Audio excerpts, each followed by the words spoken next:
Hello, guys. Hey, Dark Side, Rolla, welcome, welcome. How's everybody doing? Um, Happy Easter Sunday to anybody that celebrates it today, or was it tomorrow? I think it's throughout the weekend, so don't quote me on that. But welcome, welcome.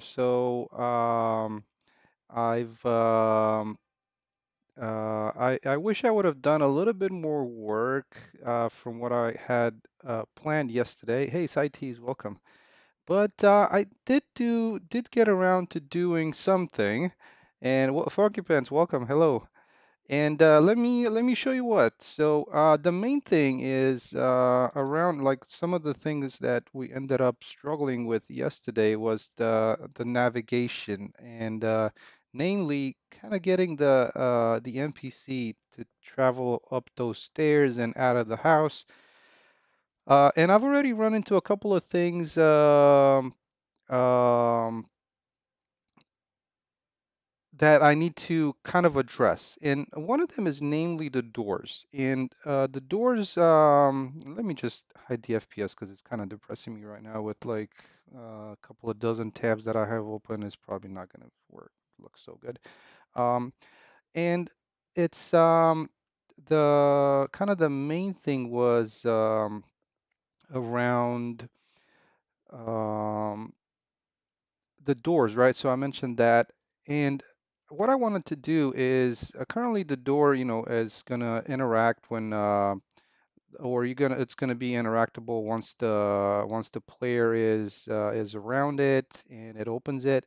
And the way I have it set up is it once you exit its area of kind of its region here, so to speak, it closes itself, but that's going to block the NPC. So what I'm planning on doing is once the NPC overlaps with the door, it just opens, right? So that kind of the other thing that that should also help with is if an enemy, and I've seen this in some games, right, where the enemy follows you along, but then you go behind, you go inside a building or something and you close the door and the NPC is like, okay, well, he's not there anymore. So that's part of it. And the one thing that so I'm gonna need to test this a little bit is I have a couple of options because I think once the door closes is just gonna stop the navigation mesh and you might not be able to get past it.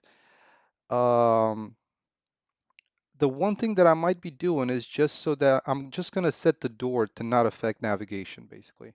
So I think there's a way, I'm not sure if you can do it per blueprint, affect or navigation. It might be on a mesh level. Let me test it out real quick now that we're just mentioning it. Because like here, if I exit the door and I have one of the NPCs following me, I'm not sure. I think this is just going to break that connection, so they're not going to be able to navigate towards. They might accidentally run next to the door while they try to navigate towards me. And at that point, great. If I set the door to open when they overlap with the door. But I think for starters, they shouldn't it shouldn't affect navigation. So an NPC should be able to go past the door. Hey, Helion, welcome, welcome. Darkside Gaming, you could add an animation to open. Oh yeah, I mean, right now it's just a simple timeline, so it's nothing fancy. It's just like pops it open and Cites, well, so there's not going to be um animation per se, like they grab the door. But once they overlap, I want him to be able to open it. So you know what? Let's just do that now. That I'm, because I was thinking about it and I was like, oh, I'm just gonna do it offline. But you know what? Since we're here, let's just try it out. Let's just do it. And let's see, how do we want to start? Let's start first by making this. Let's see if we can make it so that the navigation mesh is not affected by it. Let me see if that can be done. Um, there we go. It's as easy as Let's see if I hide this. There you go. So yeah, it's as easy in my blueprint, basically the interactable mesh, which is the, in this case, the door itself. I just set it so it can ever affect navigation. I just set that to false. So let's just test it out. And also what I wanted to do is um, um, let's see. Oh, so CITES, is the little hole in navigation mesh meant to be there, or it doesn't affect anything? This one here, if you're referring to this one is actually due to this door. You know, the door to the cellar that I've just placed there, and there it goes. It just fixes itself. The navigation, I mean, I think the collision for this door might be a little bit weird. So, and yeah. Dark Side Gaming, will you add any voiceovers? Yes, I will. And now that you mentioned that, you know what? I think I've shown it in a couple of previous streams, but if anybody's interested, I can show you my process as far as what I do for like the voiceovers kind of work, and the tool that I use to generate you know, the voiceover, transfer that to the MetaHuman, get the MetaHuman to like do the lip syncing and also playing that audio, and yeah, let's do it. But first, let's try and get this door to work with an NPC. So what I want to do is in my event graph, let's see, I'm gonna try and actually edit the door master. Yeah, so as you can see, I have a couple of actions just to open and close the door. It also relates to what the interaction state of the door is. So that way I can disable physics once the door swings open so it doesn't push you out of the way. You know, just resetting the interaction text. And then this is just the timeline where it's opening and closing the door. Yeah, so let's take a look at um, the overlap with the character. Let me see. Where would I want to place that? Um,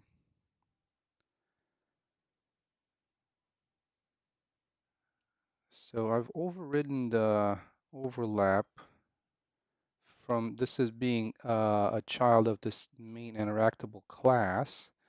I want to see if I can override the overlap in a way. And let's see if that's gonna break anything. Because the one thing that I'm not sure if I can do is if I can do add a call to the parent. I don't think for the overlaps you can. So I'm gonna try for this particular door because it's just a door. I'm gonna add another sphere. So just a sphere collision, and this is gonna be just NPC overlap.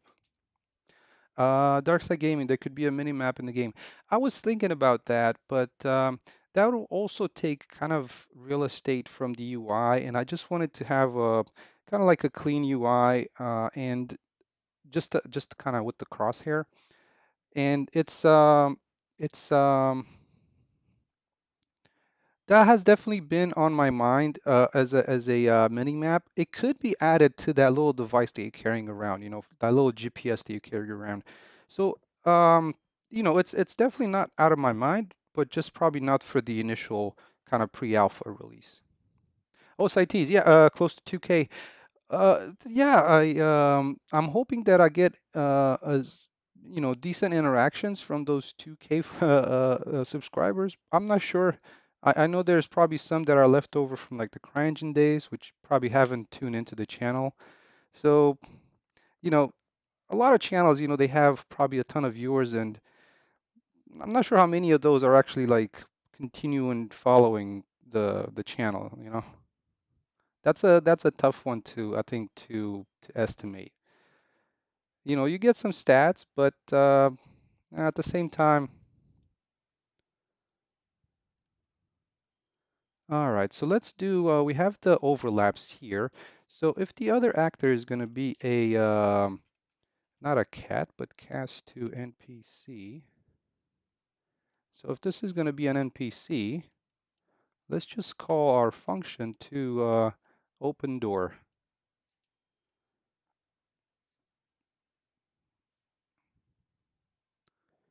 And then once it closes, we'll just do a closed door. So let's try that out, see how that works. And we don't need to cast it, but we're just going to do open door. So that way it doesn't look like it goes through the door. And I think, I'm not sure if it could anyways, because the door is going to be, um, has collisions, so it's going to block them anyways. Yeah, CITs, that's the thing. There's so many people that have channels with, a lot of subscribers, and like you said, very low interactions. And that's the thing, even with mine, like whenever I post like a tutorial video, I think unless it's kind of picked up by somebody and like shared or something, or if it's a really mainstream type of tutorial like I had um, with the terrain material, that one worked out really well. But I have some that were more obscure, right? And they didn't do so well because, again, making a game it involves a lot of parts. So it's fun to make, like a terrain material and just do the visual stuff. But yeah, a lot of the back end stuff, like I'm sure, and probably that's also hopefully this is interesting to you guys. Um, I know that I want to share this because a lot of people don't really, I don't think a lot of people share a lot of, unless it's like a tutorial series or something like that. So yeah, it's tough to keep the audience interested, I guess.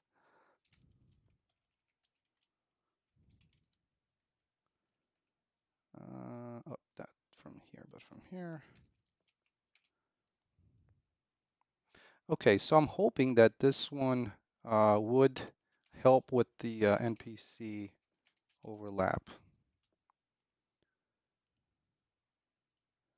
Let's see if I can get them to follow me first and then go through the door. Oh, not that's great. Thank you, Darkside. That's much appreciated. And I think, there's especially for people that try to make games, there's might be some interesting topics. You can like once we get this little interest kind of fun thing out of the way with the NPCs getting, following you, we'll take a look at take a look at generate a couple of dialogues and I'll show you how that works. With the kind of the lip sync as well. And yeah, I hope so. I mean, that'd be cool if that would happen. All right, so let's get them to follow me up here. Gonna go outside. There he goes. Oh shoot, what the heck? They just went through the door. That's not normal. But they did follow me, so that was the main thing. That that I was excited about. Now the only thing is, I'm not sure why they don't. And this is just a bug from the car GPS that I need to fix. Why they didn't go through the they didn't open the door, but they did follow me all the way up the stairs, which I was a little bit like I said, I I tried to move some things around, and apparently the navigation mesh worked a little bit better. And I also did a bit of a better placement with this Navlink proxy that I had from before. So yeah. Oh, thank you, Saitis. I really appreciate that. Okay, and just one thing to mention. I won't be doing a stream next weekend. Just visiting some folks for Easter. We celebrate Easter next week, and uh, I'll probably do another one the following week on a Sunday, I'm hoping. So I'll just post in Discord, and you'll probably see it as a scheduled stream. All right. Well, let's take a look and see why the door itself did not. did not care about. Oh, well, this might explain it because this little overlap is just a tiny little thing here. So that could very well do it. The one thing that I do need to do here is I need to, just like I have with um, the location of this, I need to position um, that sphere the same way that I'm positioning this one. So let's take a look at the construction script. And where is that? That's for the icon. Where am I setting? Oh, it might be in the parent. Is it in the parent construction script? It probably is. So let's see, what am I doing? I guess you can't really navigate to it that way. Let me take a look at this master class here and construction script. So let's see, where am I setting um, the sphere? Okay, there we go. So the sphere, I'm setting the relative location based on the location of the dot product. So I'm gonna need to copy that into my door because the door is a little bit special. It has this the second sphere with the NPC overlap. And I need to set the relative location for this one the same way.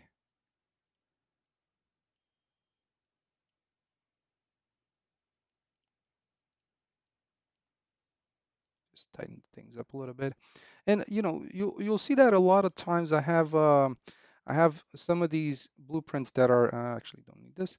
Some of these blueprints that sometimes they kind of weave in and out. And I actually kind of like it to be honest because I my eyes would like focus up and down a little bit. So I think just going from side to side on a flat line, to me at least, it's um, not that easy to follow at times. I get not necessarily bored, but just having my eyes kind of bounce up a little bit, kind of it focuses me a little bit. So yeah. So Dark Side, I'm Romanian as well.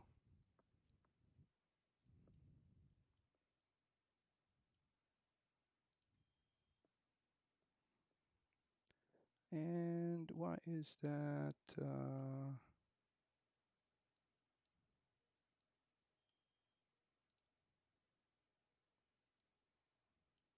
Okay. Well, let's take another look at this. And actually, let me turn on. I think there was a way to make this visible. I'm not sure why it's not. Okay, so it's positioning it where I wanted it to. Now let's make it a little bit bigger. And I'm gonna make it, maybe I'm gonna double it in size. Let's see, let's see how this works once the NPC is gonna follow me up the stairs. Oh, thank you. Well, so I have lived in the States for the last 15, 16 years. So, I got to practice. All right, so you guys need to follow me up the stairs here. I'm gonna exit real quick. Get that thing to shut behind me. There we go. Nice, right? And where's the second one? Hey, where's your friend? Where's your friend at? Don't tell me she got stuck somewhere.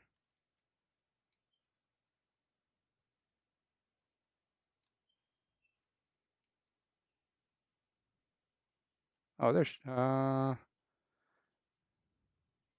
nope, why'd you go upstairs? Come on, just follow me down here.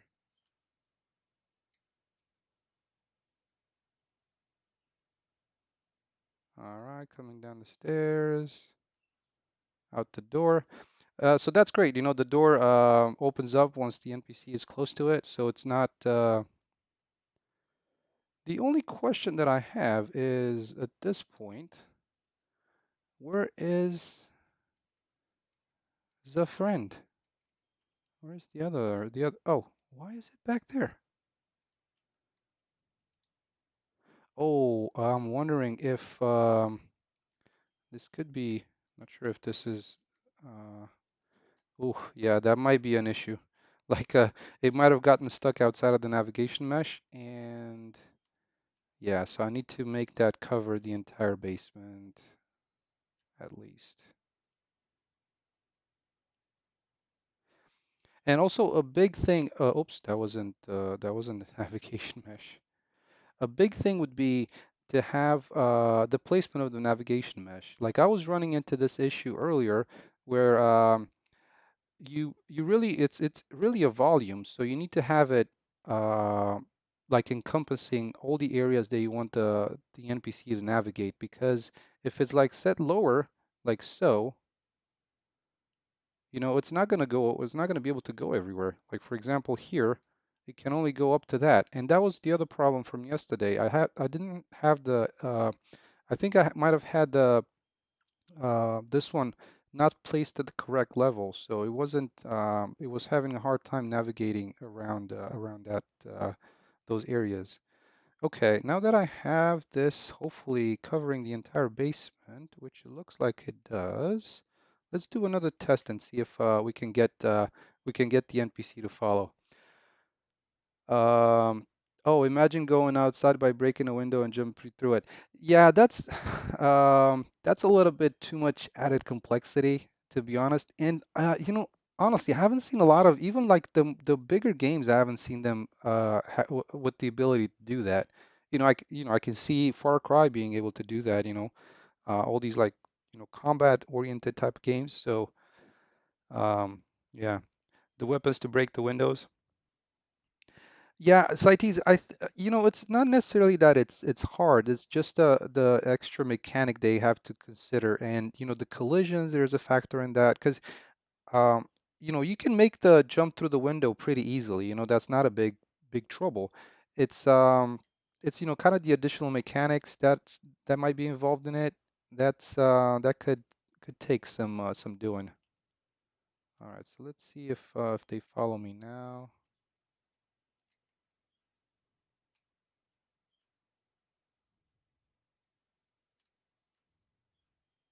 There they are. Nice.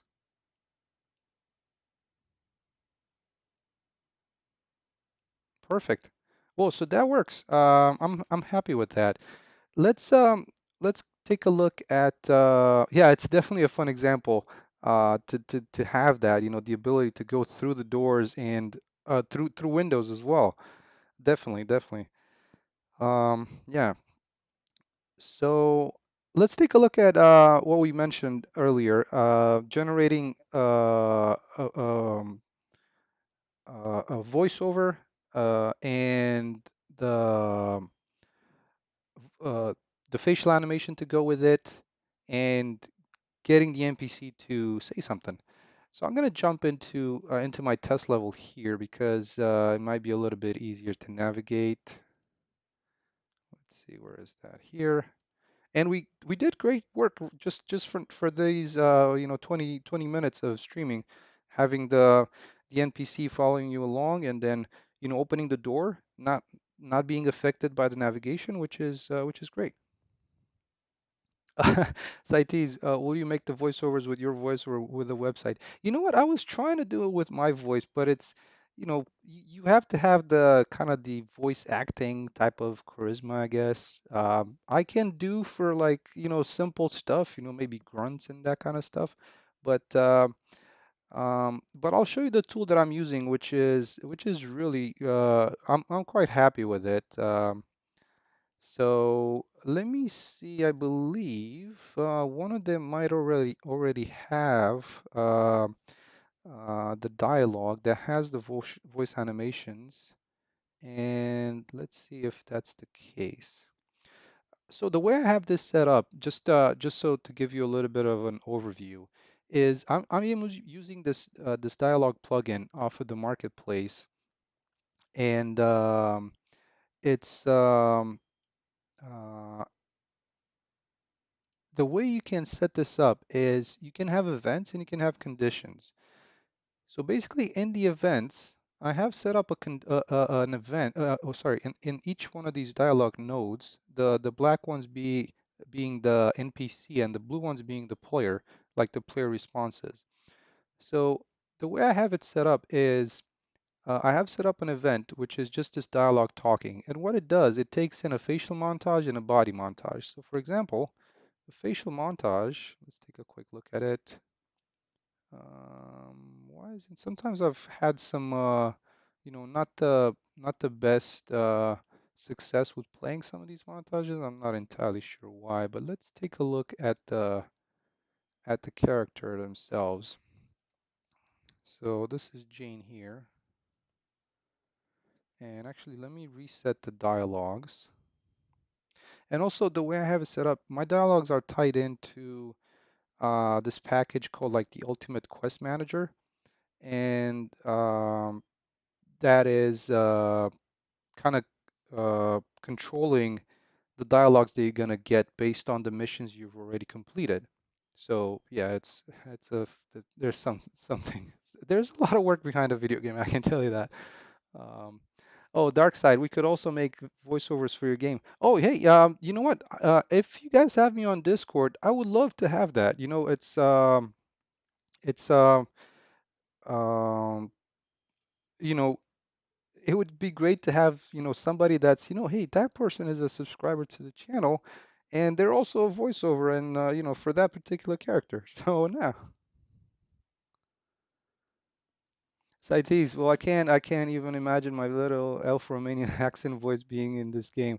Uh, and, no reason to think that. It's many games. I mean, I don't think I've ever played, well, besides the games that have a specific setting, like right now I'm playing Far Cry 5 and it does have a setting in Montana. So I kind of expect, yes, it's going to be an American accent. But take, for example, Dying Light. Dying Light is so diverse, like there's accents from everywhere. There's no particular region that, it that it specifies that it takes place in. So um, that's another game that I just love totally for Dying Light. Yeah, let me share that. I'm still I keep on planning on doing posting the invite link on the videos, and I never get around to do it, so my bad. But I definitely have that have that set up. Here it is. So this is the Discord server, and yeah. All right. So what I was trying to do is actually let's reset the dialogue here real quick. And remove saved game. All right. So let's try and interact with this person again, and let's see if so it's not playing the that's what's kind of I've run into this before where the um, let's close this real quick. Well, it wasn't playing the facial animation properly.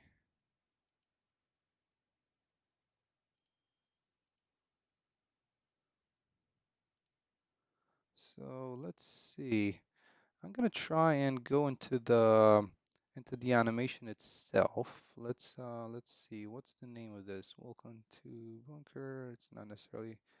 Oh, actually, I don't even think this is the proper animation. I think it was generated badly to begin with.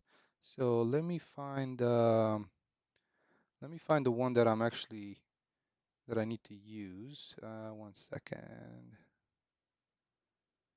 Um, because each one of those dialogues, like each one of those dialogue nodes, is gonna have its own animation, right?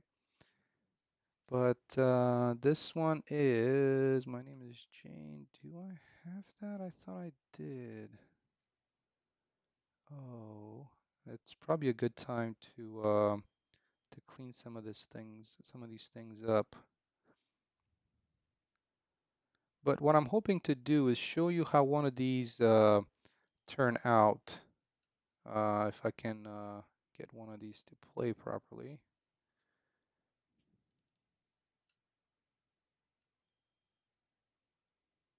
And is it? I'm not. Am I playing it on the? I'm playing it on the right skeleton.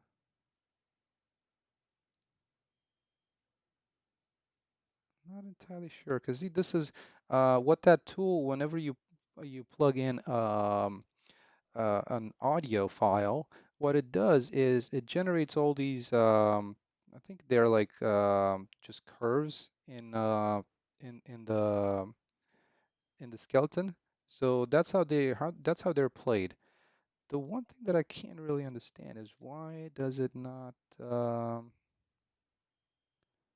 them properly? So my bad. I was hoping that I could show you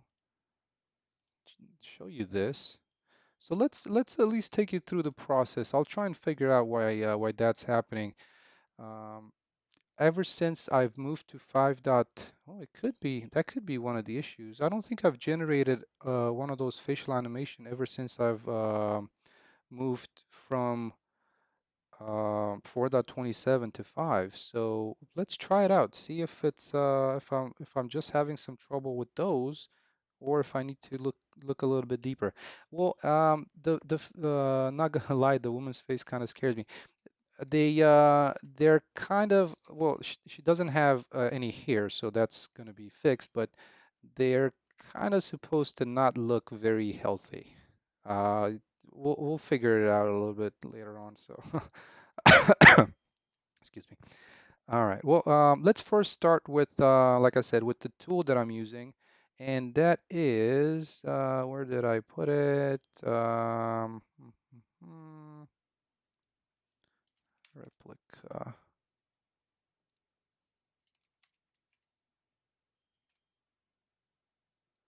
Let me figure out where I've. Oh, there it is. So I'm using this tool called Replica Studios, and oh shoot, do I remember? Do I even remember my password here? One second. Um, Come on.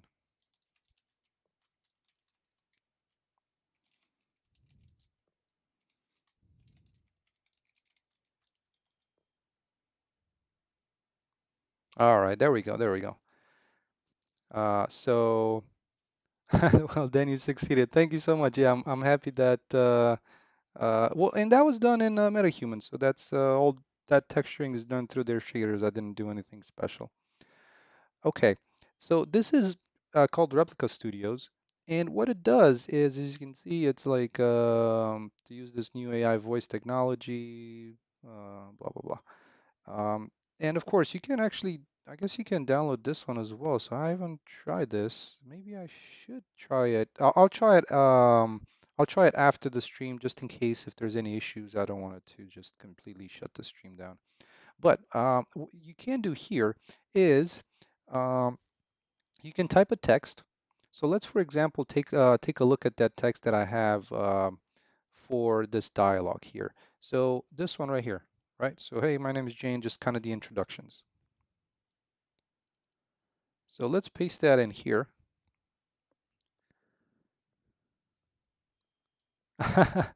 Oh, thank you, Direct. I appreciate that.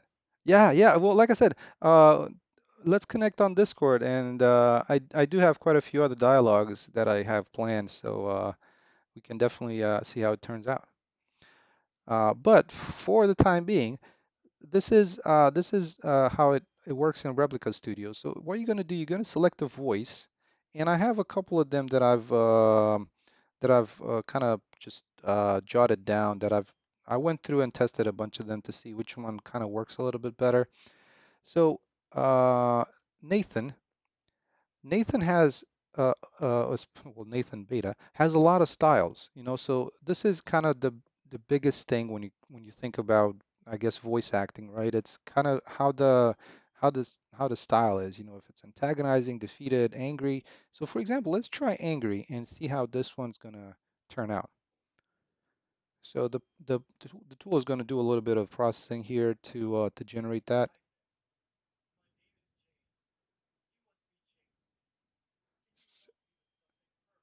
So let me turn up the. I'm going to turn off my mic and just turn up the desktop audio so you can hopefully hear it a little bit better.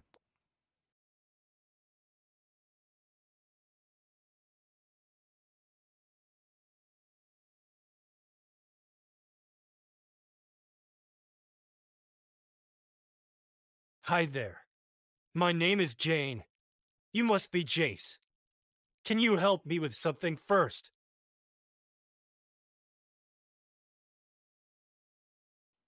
All right, yeah. So that's kind of how it sounds like, and that's just really quick adding somebody in. This is, it's not a female voice, but it does generate that. And like I said, there's um, quite a few styles that you wanna get in here.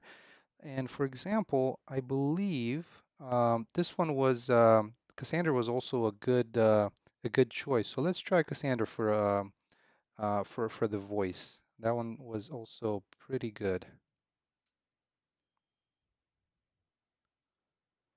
Yeah, it did to some extent, totally. And that's why, the voice acting is expensive. So, totally. There's a lot of money they have to spend if you want to make a really nice game, I guess. But Um, and Nathan, especially with that intonation, was not probably the best choice. Depends. It also depends on the NPC that you're going to go with. So, for example, Cassandra, let's take a look at Boastful and see how this one is heard or like it sounds.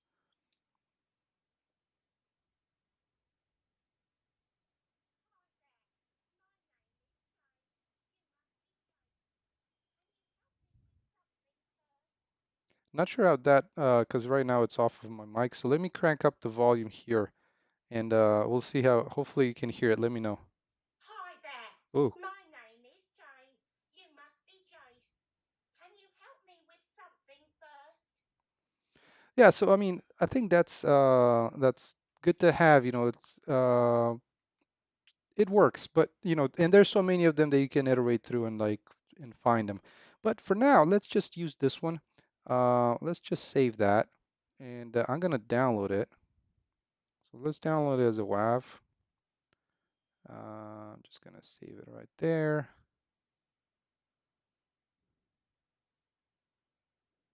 Yeah, there's a ton of that's the thing. There's a ton of accents. It's not um that's what I like about it. There's a ton of accents. It doesn't have to be a specific one, but they do have quite a lot of ones that are just specific to something. Let me create a folder here. So uh, dialogues underscore new. All right, so let's drag this one in from downloads. Here we go. Hi there. My name is Jane. You must be Jace. So Can you there help goes. me with something first? Okay, so that sounds like the audio that we want. And what I'm going to do is I'm going to put this audio here so that it plays. It's just the naming of it. It is what it is. So help Jane out maybe. We'll just label it like that. Okay, so that's the audio. Now, what I want to do is this is the most interesting part is generate the facial animation. So I have installed this plugin, which I believe, I think it was free I know it was free when I got it. I'm not sure if it still is, but it's called this MetaHuman SDK, and it just literally does this, allows you to create and import lip sync animation generated by Cloud Server. I'm not sure if it's still free anymore. I know it was in like beta when it came out, so yeah. But I can just right click here and create lip sync animation. And then this pops up, this from the Meta Human SDK plugin. So I got the sound, and I can do the explicit emotion, and they have quite a lot of them here. So that's how it's going to drive the curves on your facial animation. So let's do maybe positive. I'll try that. So I'm going to do also a generate eye movement and neck movement. The skeleton, let's also get this as the face archetype, which is the one um, from the metahumans. So let's select that, and the mappings is just going to be eMetahuman.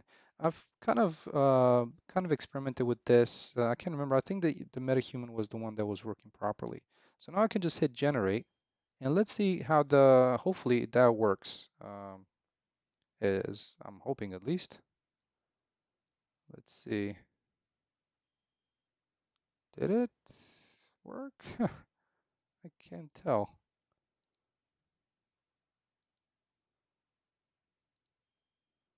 Help Jane out. Let's see. Nope, it's just this one. Oh, whatever happened to it?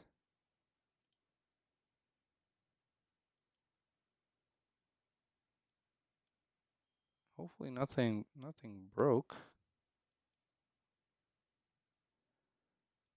Let's do the none and try doing that again.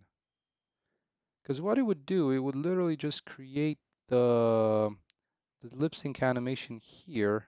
So I'm kind of wondering if I'll need to check the logs.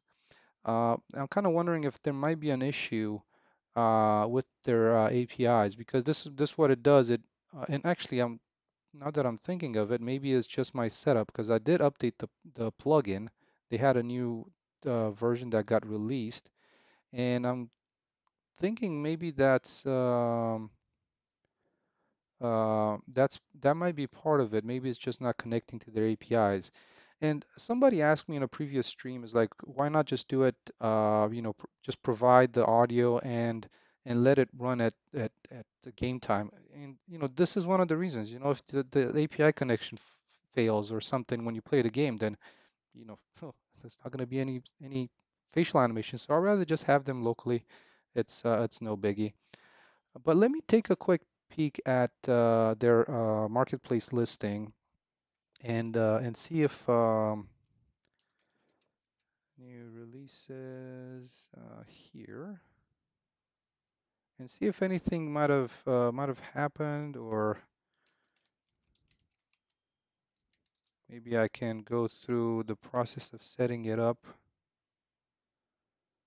Um, let's see, newest first. Hmm.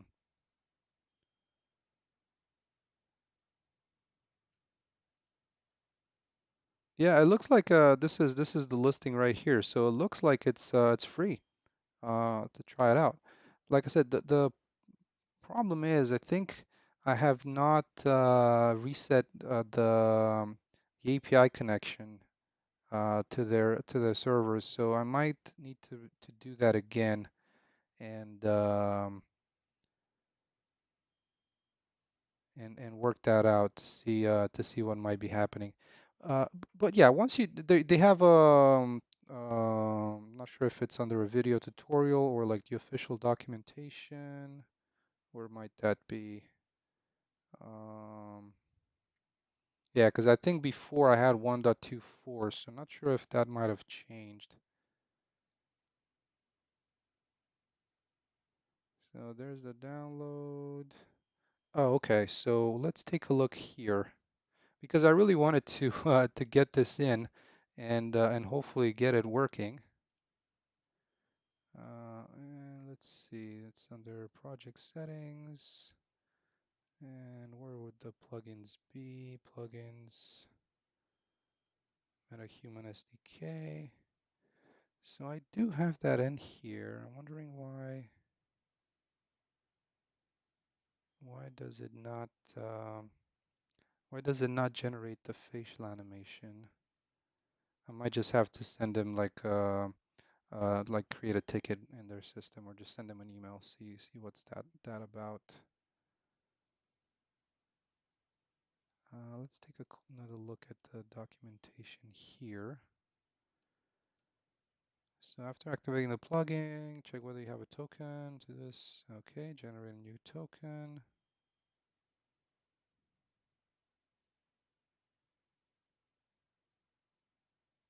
Yeah, so this is what I was saying. You can do the runtime generation, but again, tread carefully, I guess. So let's try and generate a new API token. Not sure if that would have been the problem. Create lip sync animation. Let's do MetaHuman. Yeah, I'm not seeing any progress in that bar, so I am wondering what might be happening. I'll have to do some digging, but actually, that's a good point. I did not. Did you see? Yeah, there is no, where to generate, so to speak. It should just generate it. Before, when I used it, it was just generating it right in here in this directory where you have the audio. Um, and I would think that it would just use the same name as the sound, but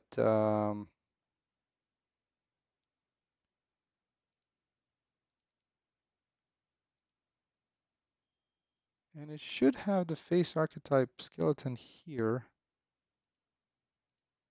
Oh, well, that could be part of it. Why would this have some trouble? Let's try this again.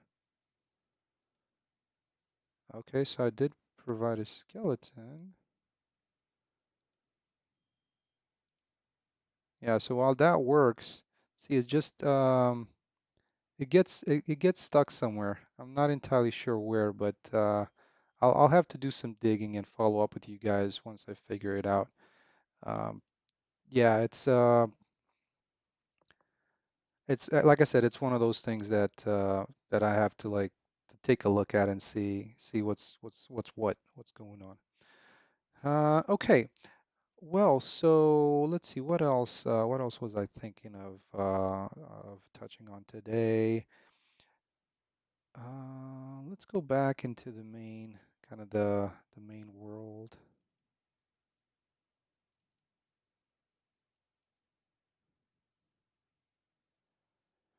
And maybe we'll just do a little bit of world building. I was planning on working on this kind of mobile home trailer park area, and let's see how that would turn out. All right, so let me just place these things back in here.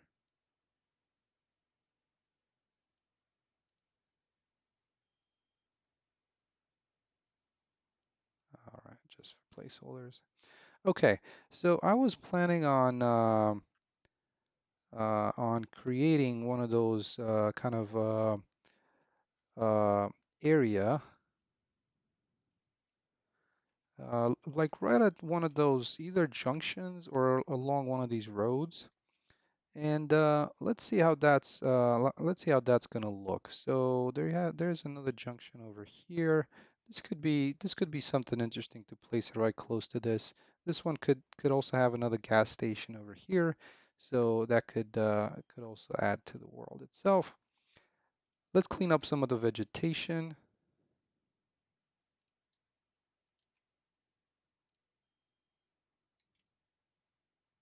along the street,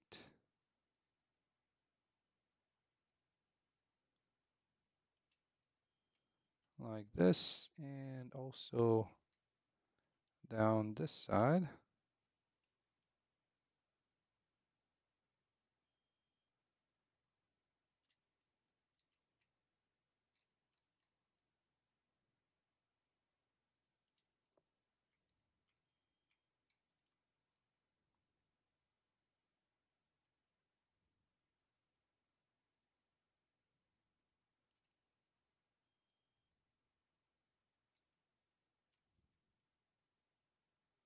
All right, there we go.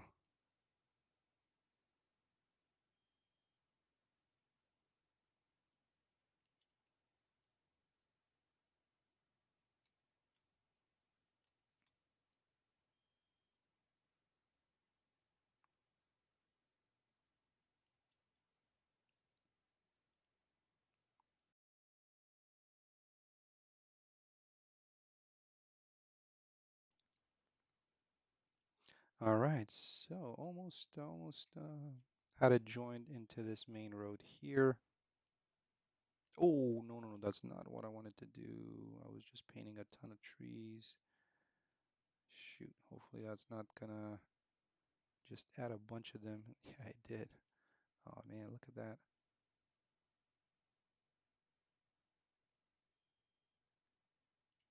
I'm actually gonna just select the race because like I hold down shift and then just drag along, so that would do the erase. But if you release shift, and it's just gonna paint. So there we go, that section there. And we already have that removed. So now we have this road going down this way.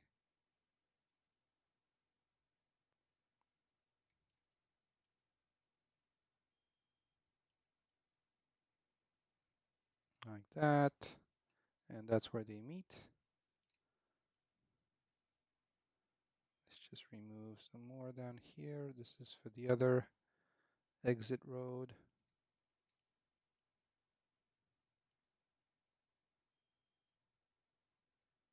And of course, these could be done thinking of placing some procedural blocking volumes if I do regenerate the trees.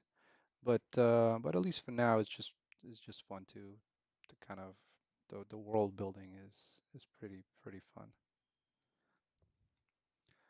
All right. Well, I was thinking of placing it somewhere around this or flatter area down here is where I was thinking of placing the trailer park area.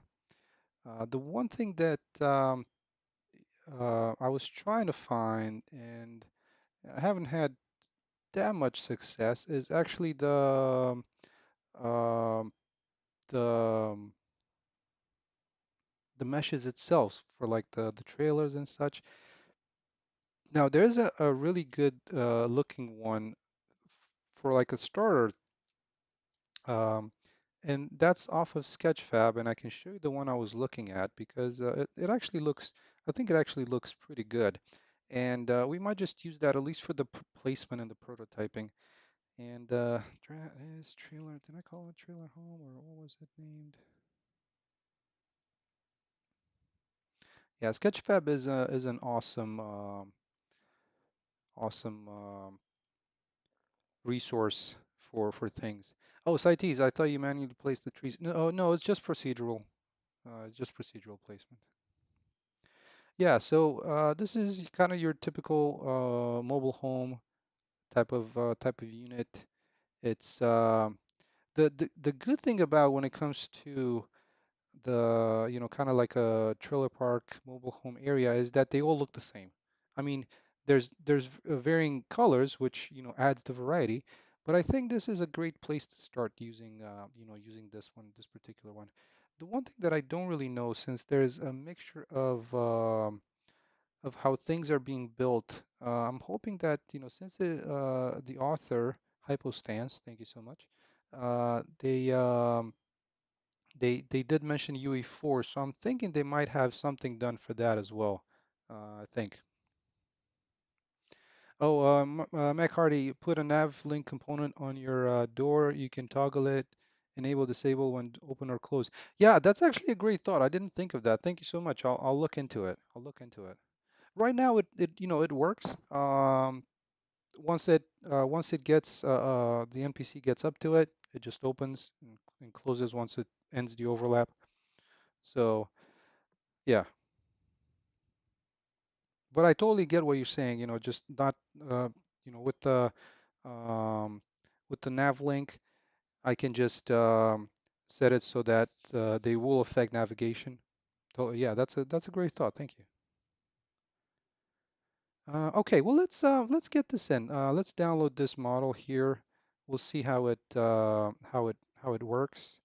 Um, since I do have quite a few of of um, you know textures from Megascans, I can probably use something that could work, for the siding, because this one, I don't think it has, I think it's just a plain normal or something. And it looks like it just rolled off the assembly line. So let's get that in. Where is that? Where do I have my assets here? Sketchfab directory. Sketchfab, where is it? Here. Paste it. Extract to mobile home. Let's see where that is. Mobile home source.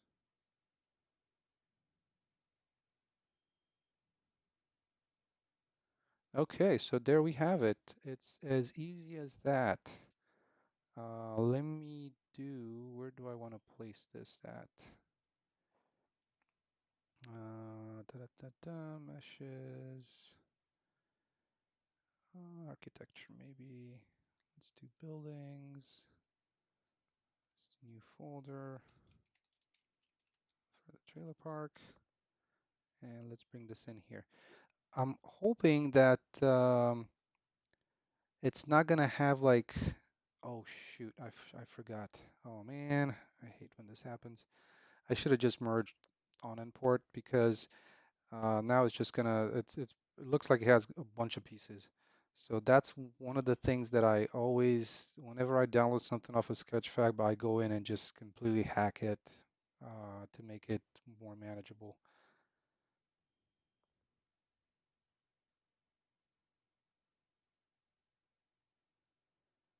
So this one, oh my God, is gonna create so many pieces.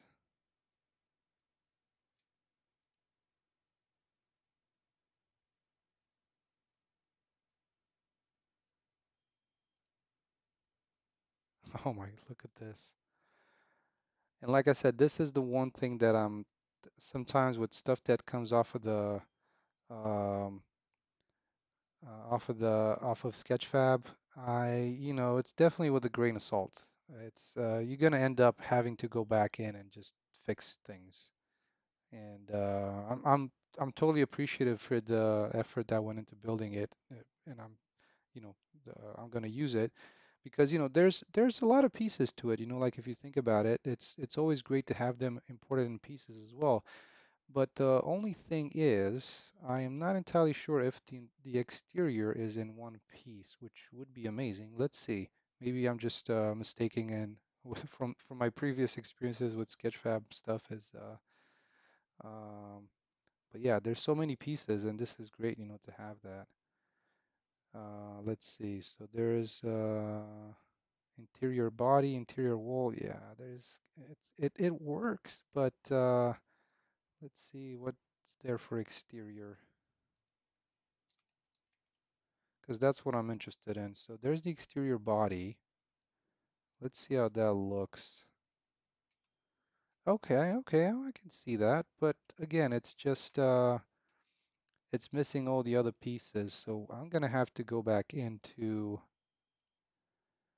um, into Blender and just export the stuff that I want to. Because like I said, there's a lot of really good assets here. They need to be retextured, but because I think it just has like just some flat-based textures, like for example, this couch. You might want to go in and, apply some kind of leather material to it, but it's a great starting point. Yes, so let's do our faithful trusty Blender here. And I'm gonna go ahead and import the FBX from the source here. There we go. And just try to get like the windows, the pieces that I'm interested in, right? Because see, there's a ton of pieces in here. I mean, look at that. So I'm gonna need the roof. And also one thing that I need to check is, let's hope that, oh, this is great. At least they kept it on one UV map. That's another kind of pet peeve of mine. Sometimes they're not on the same UV map. They have different names, so you have to join them together. And yeah, let's go ahead. And what I'm gonna get is I'm gonna need the door. And Actually, should we leave the door for later? Hmm, let's just try like this. Dark side. Hey, weird question, but have you ever experienced Andrew Tate protest there at, I don't know. I think maybe CITES might know a little bit better because, living in the States, I don't really follow the news from Romania as much. Um, I know they've been in the news with Andrew Tate and whatever has happened over there. It's kind of crazy.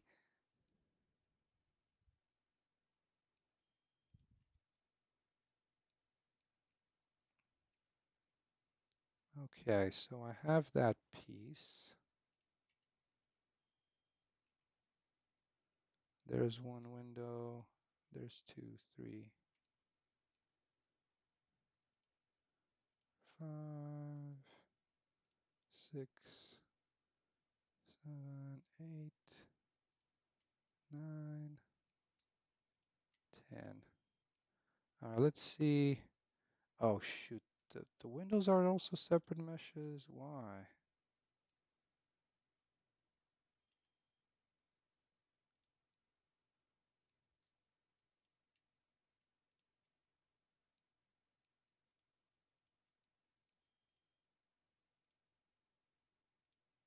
At least it's one per window.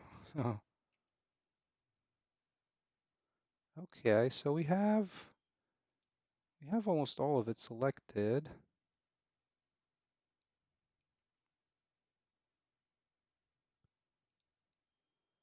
That's almost the entire home, so that's gonna help tremendously just for like the placement of things. And it could be that should also get the door. Yeah, let's get the door too. I can fix it later if need be. So that's the kind of the storm door. Let's get the full door there. There we go. All right, so let's duplicate this, move it to a separate layer. And the one thing that I wanted to look at is the materials because sometimes what I'm hoping is, and it looks like they did pretty well at this, like where they kept the uh, they weren't joined into like one piece and then everybody would have the same material. Like for example, this piece here, it has black plastic, smooth metal, and concrete, kind of the concrete piece below, and then the metal and all that. So that looks good. Let's see how the UVs look as well. All right, so the UVs look really good as well. It's UV unwrapped pretty nicely. And I think at this point, what I can do is let's just join these together. Let's make sure that the UVs are perfectly just one there. And let's take a look. I have the black plastic here, which is going to be for that piece. Smooth metal, which is everything around. That's great. Concrete, good. Glass, perfect. White plastic is all the way those edges, the kind of the trim. The dark wood for the door. Metal brass for that could save a little bit of thing with smooth metal if I do that.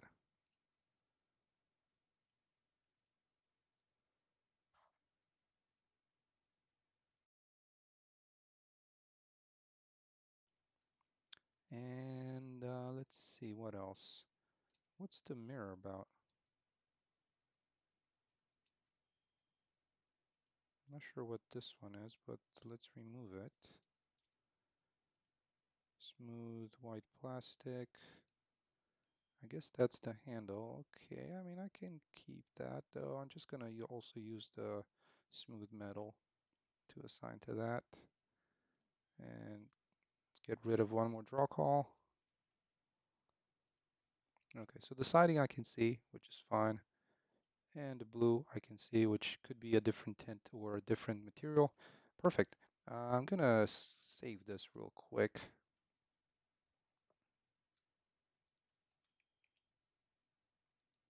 So trailer home.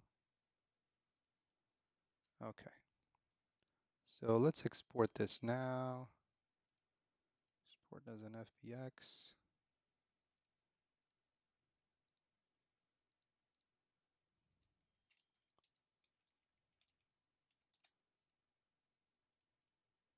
I'm really excited to see how this is going to look in in the engine with some some updated materials applied to it. So I'm going to save this real quick because sometimes if I try to delete all these things here and without being saved, there's like some weird crashing happening with Unreal that has been around for me at least since a while.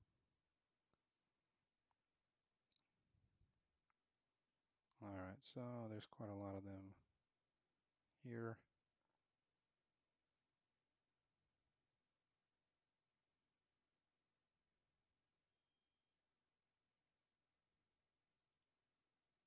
All right, well, so now I can just do a little bit of a new folder to delete, and let's just move everything in there.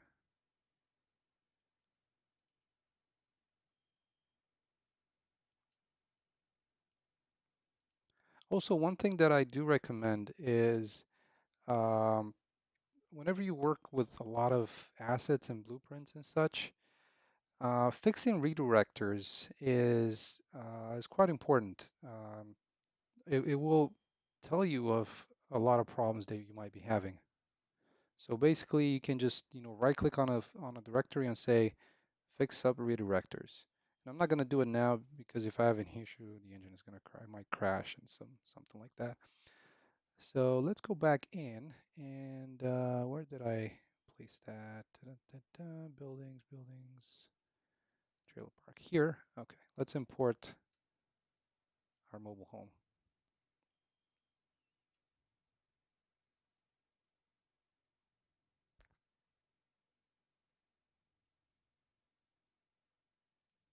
All right, so while I did import the materials, I'm not too concerned or upset with that, but let's just place this into the world. There it goes. That actually looks really nice, scale wise, and there could be just multiple of these being placed along here. What I'm gonna do is off the road, let's actually create a road going into the trailer park.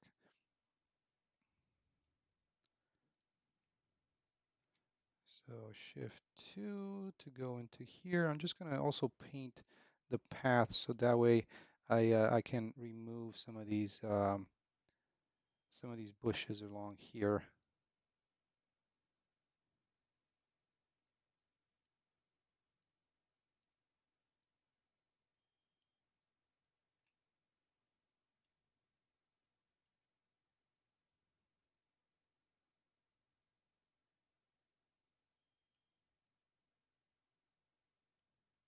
All right, and now let's go to manage and do some splines. So I'm gonna start here. And actually, no, not that, not like that, but let's start at the end here inside of the trailer park. Kind of going all the way to the side to about there. Actually, I can delete that and just move this here. All right, so let's go ahead and select the control points, make this a little smaller like that. And I'm still working on finding a proper looking texture for some of these dirt roads that might be around here. And nope, I did not want to do that. Let's go ahead and select all the segments. Just move it to the side a little bit like that. Okay, so for now, I'm just going to use one of these, the road mesh, because this is a great road mesh here that I have. And I'm going to use that for to place it on this section.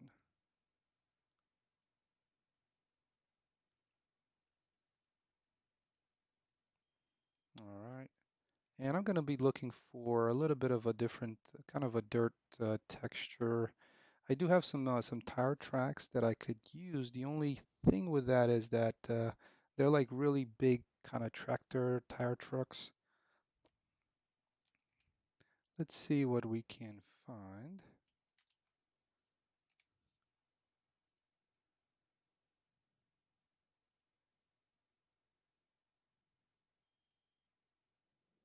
Maybe some of them might work,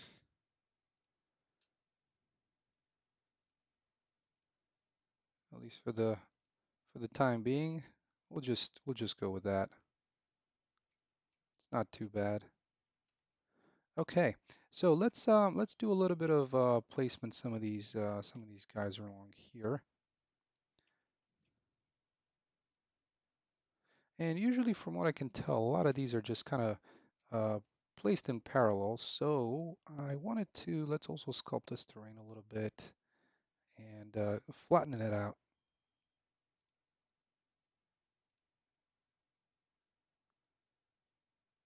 And I'm gonna go with this height here.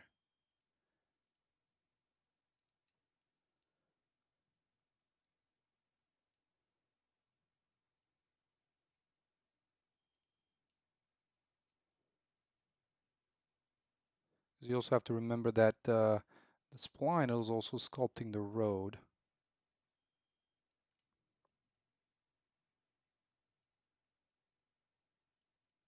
So I'm gonna do it on two sides and then maybe place a couple of them down there, like a little bit of a side lane in there.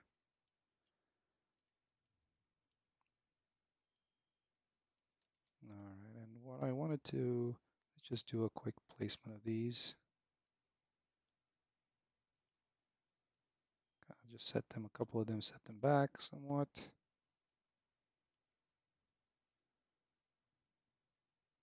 And what I'm gonna do is also in Blender, I'm gonna do one that are like the double wides, where there's like um, there's there's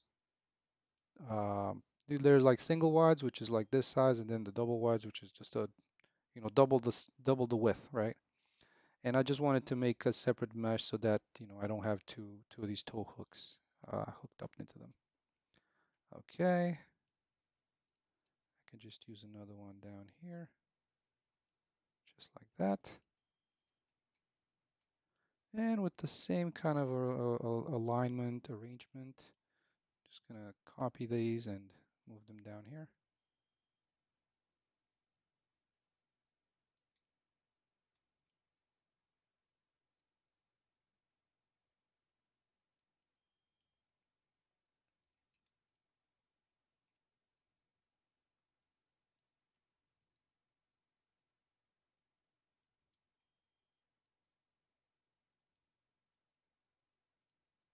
And of course, I'm gonna try and get them placed a little bit better just to consider like the cars being parked, and we'll add some of those in as well.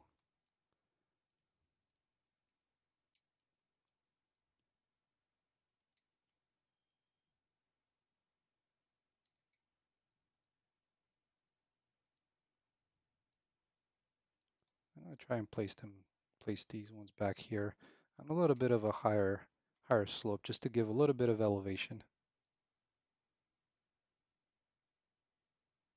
Kind of like that. All right, and let's do some sculpting. Bring the terrain up to where this would be. So let's select the flattening target to there.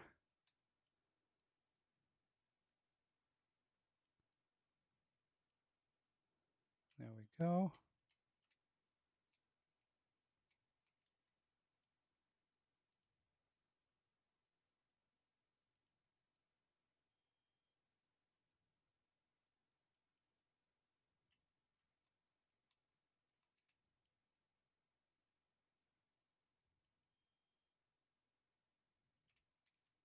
All right, let's play and add a little bit of a ramp in here to see how this would. I'm kind of curious if the ramp would work okay.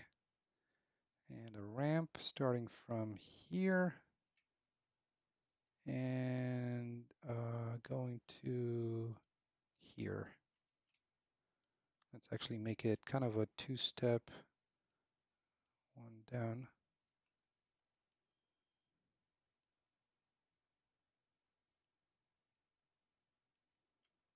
To about there.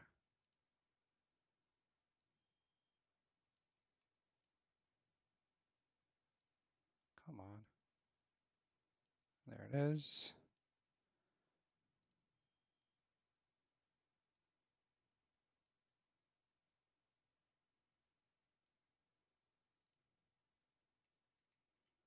Okay, that's almost there.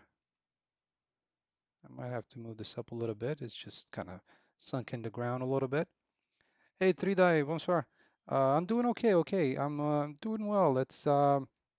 We've tried to look earlier at some generating some facial animation, but for whatever reason, it doesn't seem to be working on my end. So I'm gonna need to figure that out by the time we have another stream. But um, but we looked at a couple of AI generating tools for voiceovers and just um, to give a look at what I'm using. And now we're just working on building this kind of trailer park area here in the world. So some sculpting terrain and some of that happening. But welcome to the stream. Thank you so much for stopping by. All right, so that's that little road and splines. I'm just going to add another one here.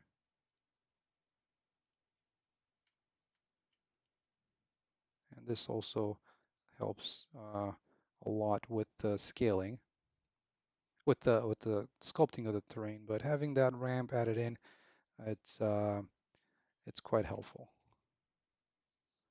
And then the side fall off. Let's make that a little smaller so it doesn't affect it too much.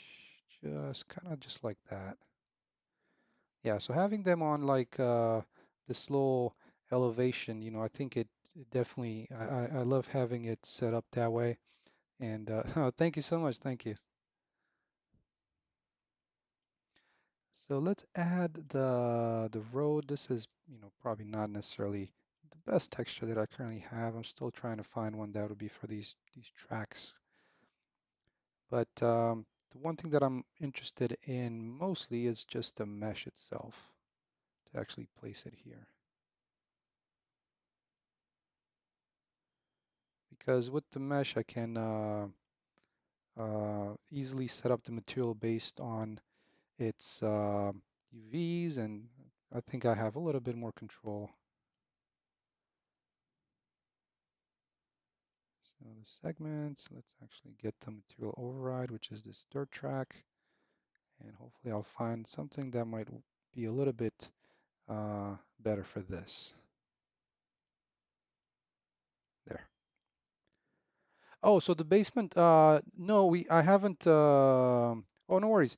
What we looked at earlier in the stream was the AI to pick up the dog crate, get it out of the basement, load it into the car, and also getting the two NPCs to follow you out of the basement. So that was a little bit of work on figuring out how that would be. The basement is still I'm still trying to save it for one stream. Once I have everything planned as far as the assets to use, kind of placements and all that. So yeah, we'll definitely do that as well. As far as the kind of the design of the basement itself.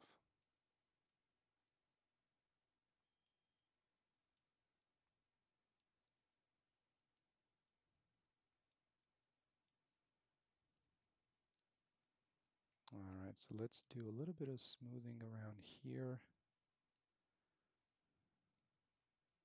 Just like that.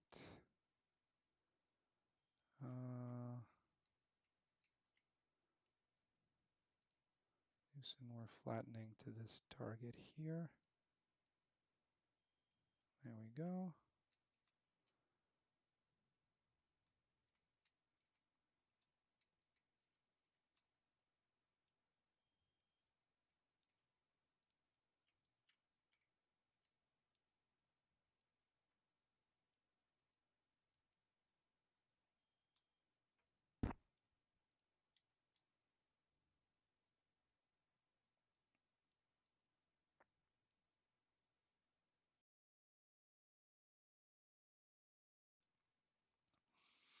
Yeah, so for the remaining of the stream, half an hour left or what it might be, is I'm just going to be working on this trailer park area, just adding some of these assets in, trying to find some textures that might work a little bit or materials that might work a little bit better with these trailer homes, and see how that's going to work.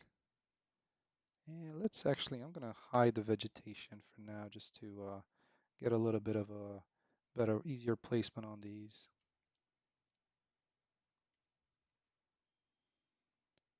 So let's do a ramp from here to here, just to kind of smooth that out a little bit. Okay, yep, I can do a little bit better here. There we go, nice.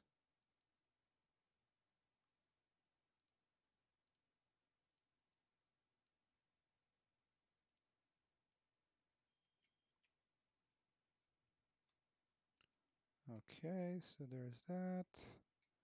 I can actually place a couple of more right on this side, or maybe one.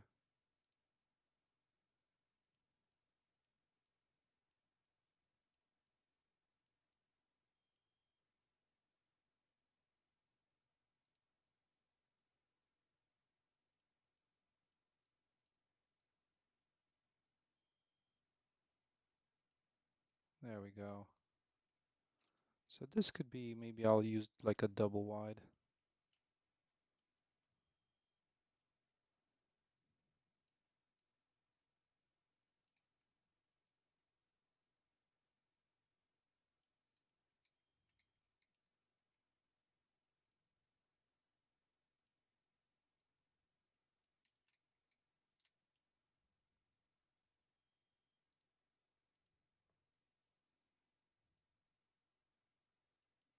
All right, so there we go. That's there. Those are there.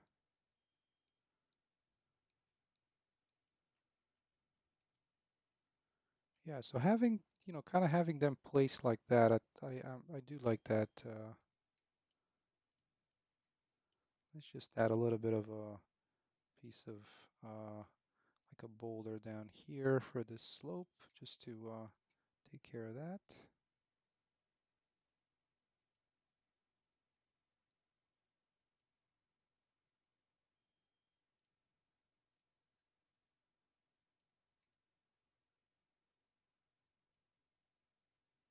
There we go. I think that works.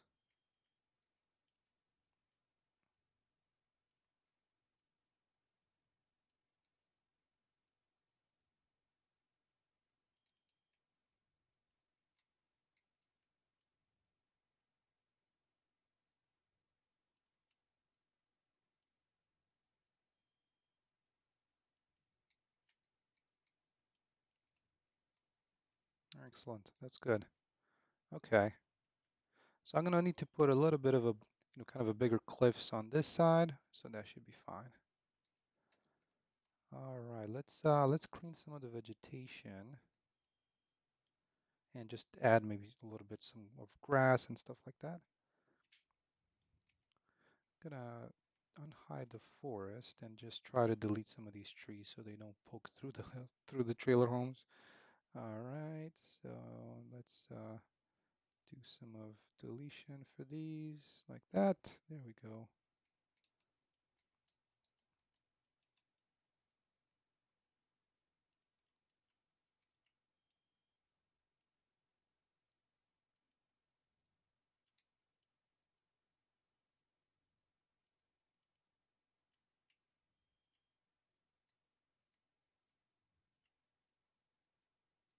All right, that looks pretty good. I'm quite happy with that.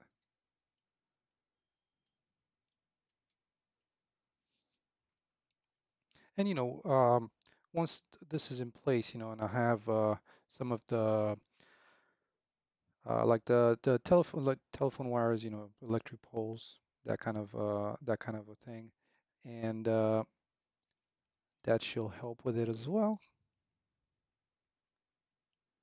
All right, so let's do a little bit of just painting the terrain here with some grass to have them here and there.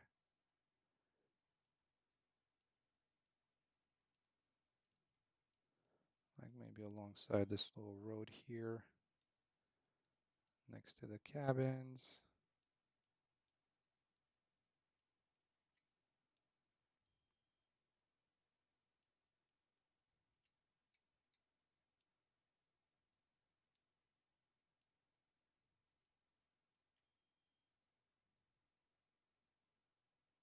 There we go. And then just a path kind of slicing through here where you would think like the cars would be parked.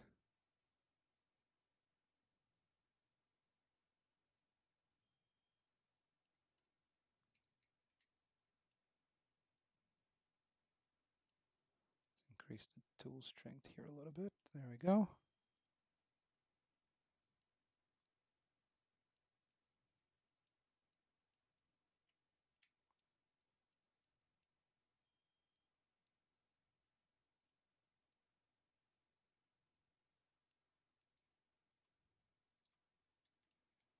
And speaking of cars, let's just add a couple of cars as well. Let me see where I can find some.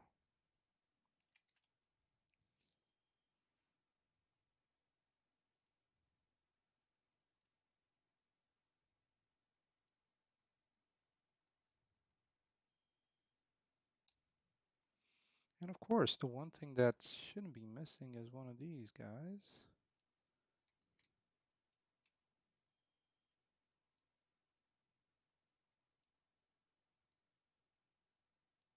There we go.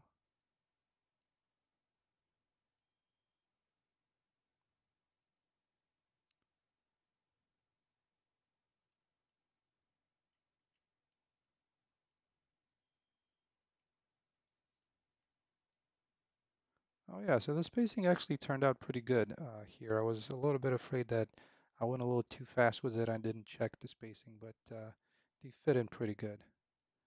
And like kind of just a old car wreck back here.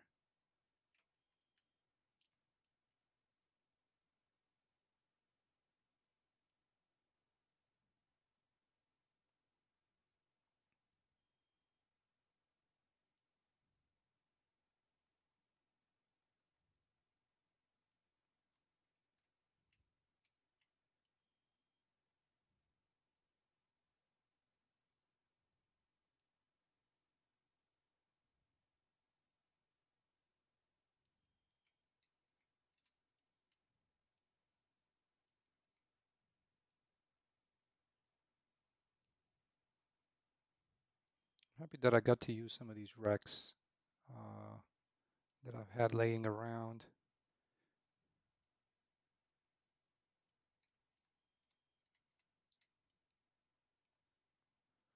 All right, let's clean this up a little bit. And what I wanted to do is just paint some grass, like we did with the houses. Just have some grass like around the edge of the house, and then kind of in between would be the path where there's no vegetation.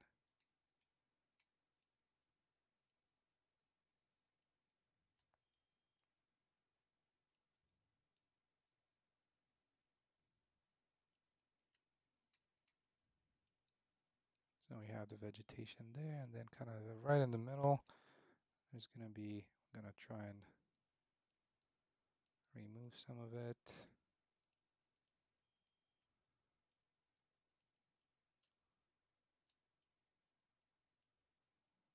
By the entrances as well, remove them.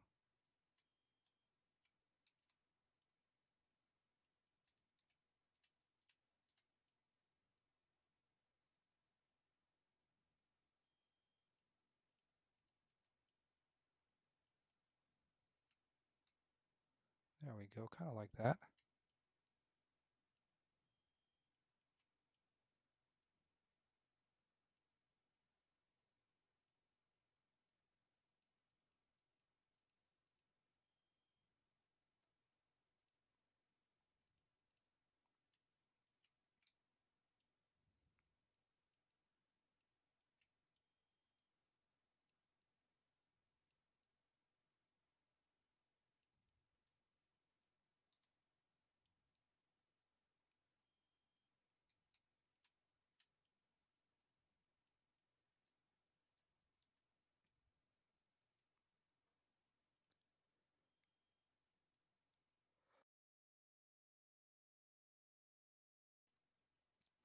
All right, so let's add some of those kind of like the entry track,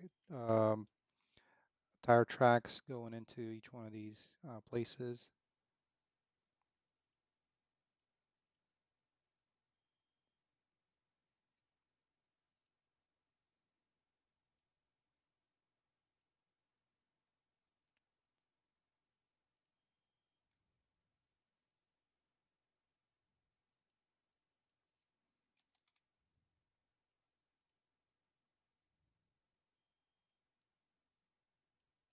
Something like this.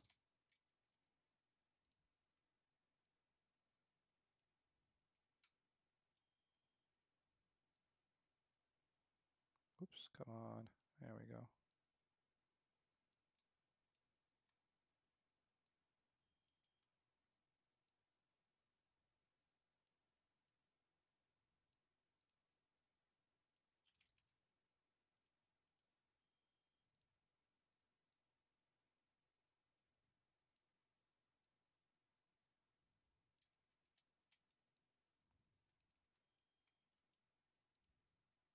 Try and rotate this around a little bit because it kind of was getting a little bit too repetitive. Hopefully, just moving it a little bit should. I'm hoping it would might help a little bit. There we go. Kind of like that.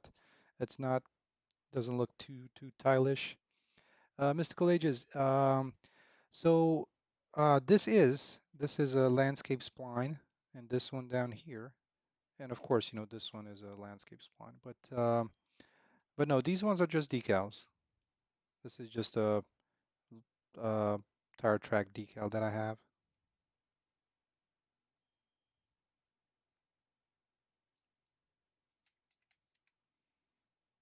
And of course, there's a couple of other ones that I could add. Um, something like this. That might be a little too much,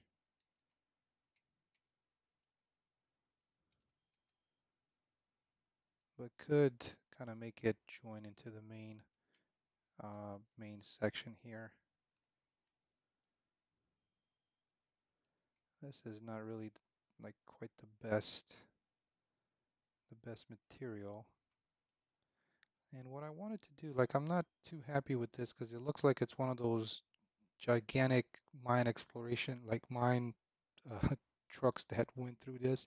So I'm gonna try and make two of them because this is a pretty flat terrain anyway. So let's see how that would look.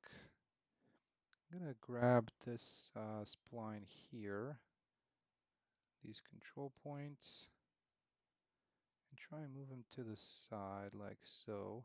The one thing that I still haven't figured out is a way to copy these because if I hold Alt and move it, it's not really doing it. I'm not sure why. But what this one can do in this case, I can just make this a little small, like 300 maybe. Let's make it 200, just like that. And then I can add another spline.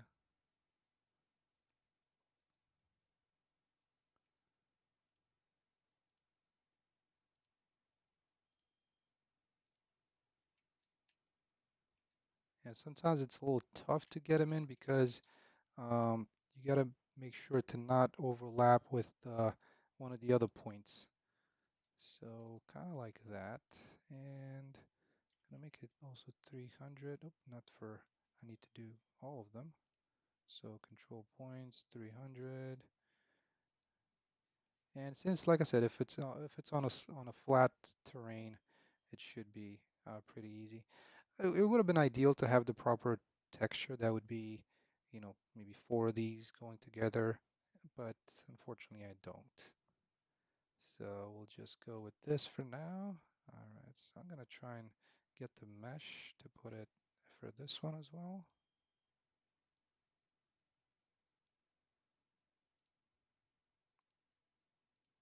Let's see how this is gonna turn out. Okay, so let's use the same one from here to get the material.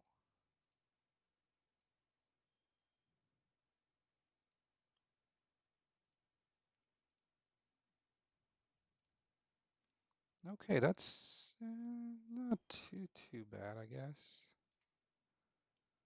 I'm not really happy with it either, but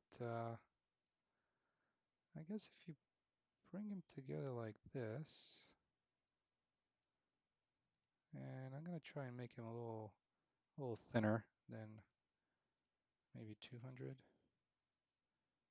just kind of like that. And I think this is already set to 200. Let's kind of turn down the side fall off to 500 as well. And on this side, 500, there you go. Gives a little bit of a, so it's not, completely flat.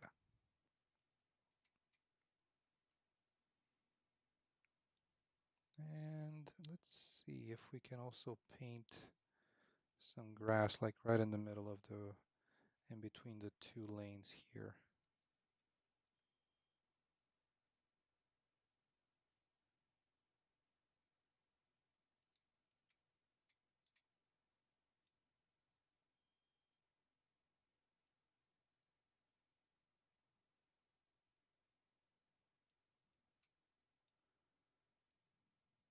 How might that look?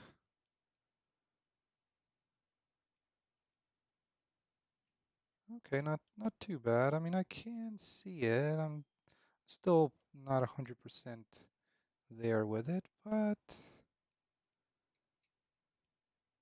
it's workable.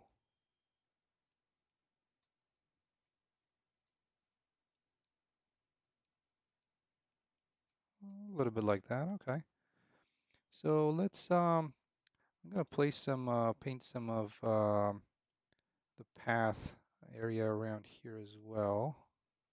So we're gonna be removing some of the vegetation, just kind of making sort of like car uh, car parks where you would, park your car in between these.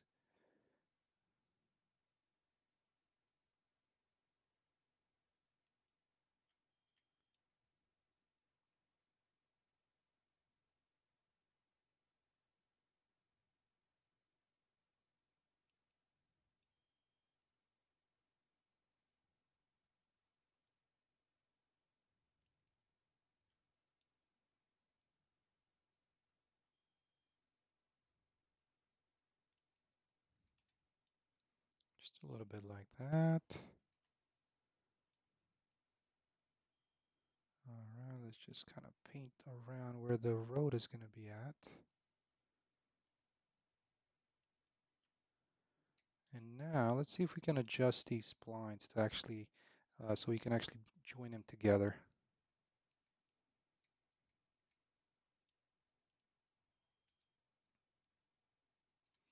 The one thing that I do want to make is, let's go to splines and this one, select the segments. So this particular material, um, let me see if I can make this into like a decal material. So that way it might uh, sit a little bit better and not get these, because if you look at it, um, it, whenever it joins the terrain, it just gets this kind of a ugly looking sharp line. I'm going to change it to, this is from the original developer, so I kind of thought that I did change it already, but maybe I haven't. Let's see how this is going to turn out.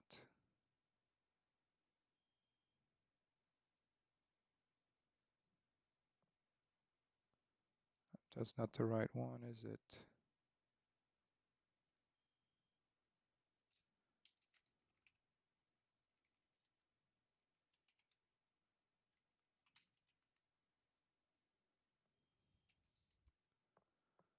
All right, so where is mine? There it is.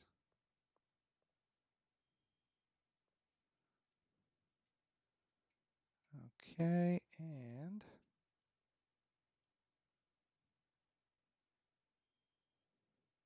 let's take a look at the textures.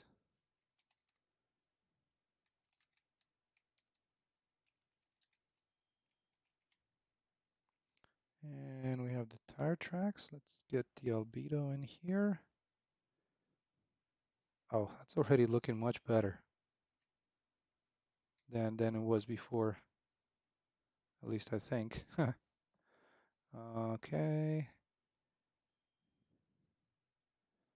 The color at least looks better. Let's do the normal.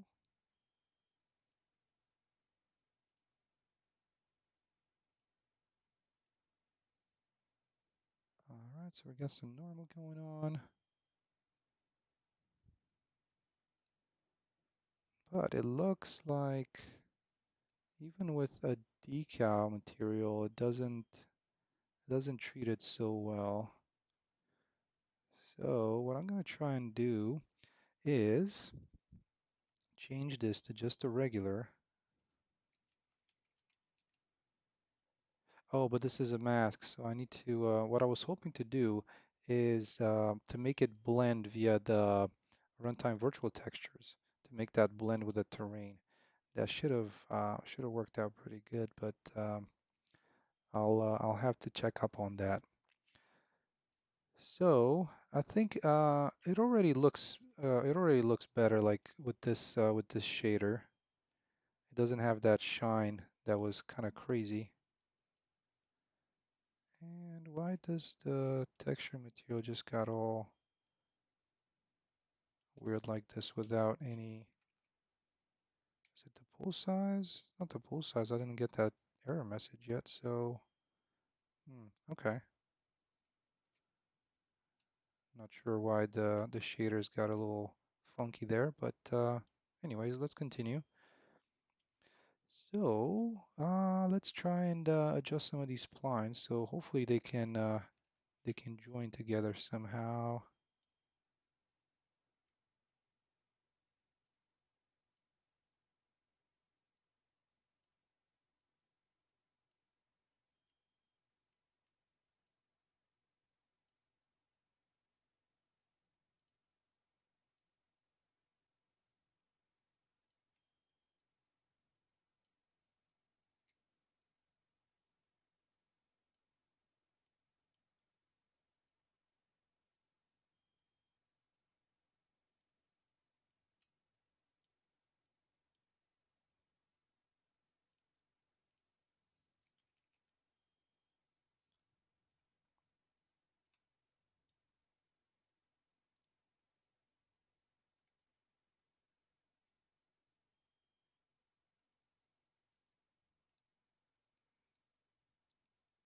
It's such a pain finding these control points. Because like as you can see, there's another one there, but where is it? Huh.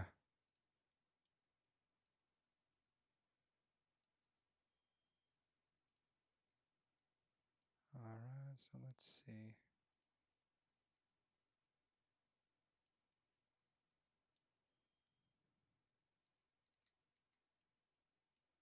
Oh, it's all the way down here? Apparently so. There we go. Let's just try and fix them up like that. And now I'm gonna try and add a couple of decals along this road. Just try and at least get them so the mesh sits a little bit higher, so it doesn't sink into the terrain like that. I'm still debating this one here. I'm gonna try and kind of look up some references and see how these how these are done. Um, yeah, like I said, I'm not too ecstatic about how this is. I actually have an idea. Let me try something here. Um, I'm gonna select these control points and delete them. Uh, Come on, I don't want to join them. And this one here, I'm gonna try and get the one mesh that I've started using recently around the town, which is the um, concrete, you know, kind of the asphalt that also has like underlay layer of this gravel. So I'm thinking if I can get the gravel, let's see which one is this. Um, there's no material overlap, it's just the actual mesh. So I'm going to try and use this mesh for that entry road into the trailer park.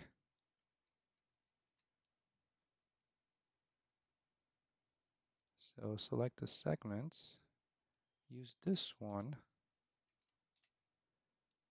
like that. And I was hoping that it might look a little bit better with you know, having the gravel and then the dirt on top of it. It's somewhat better than before, so I'm still on the fence of where to take this one, but let's actually make this one. I'm just gonna leave it like this and try and figure out a different texture um,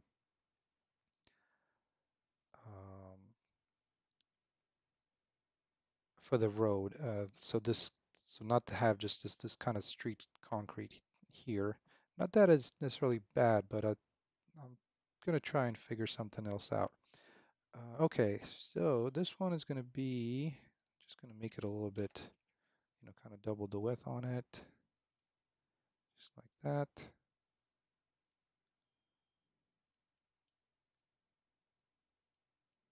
I'm gonna leave it like this for now,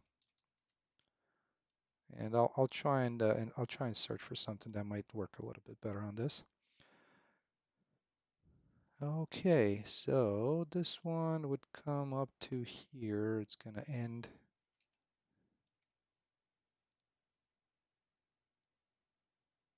somewhere around there.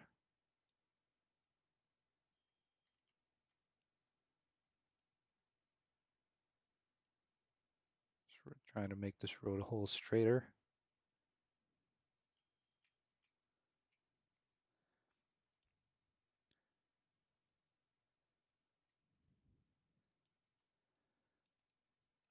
And let's try and join these together and see what we can do here. And I do have a few decals for that kind of area. And I'm hoping that they might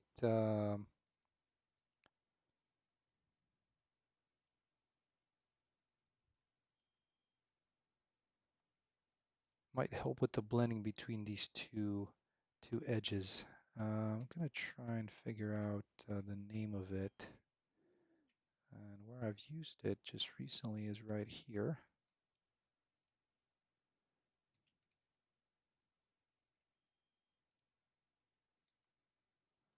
So it's a T-junction.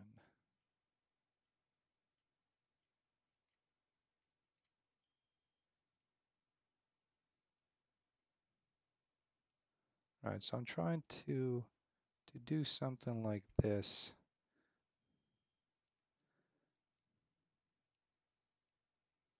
To at least make it look like it kind of, the road ended right there.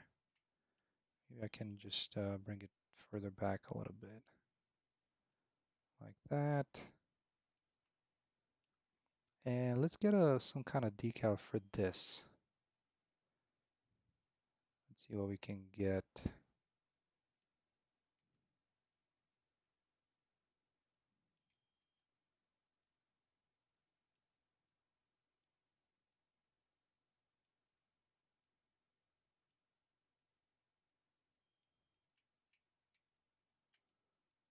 I'm not entirely sure what the shaders take so long to compile.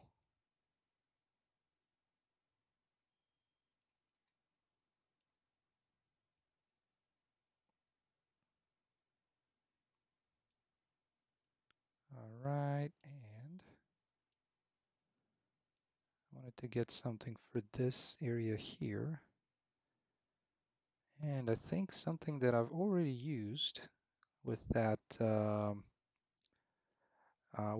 IA scatter when I was doing some of these little road sections here, if you recall. Just using one of these should, I think, work out pretty good.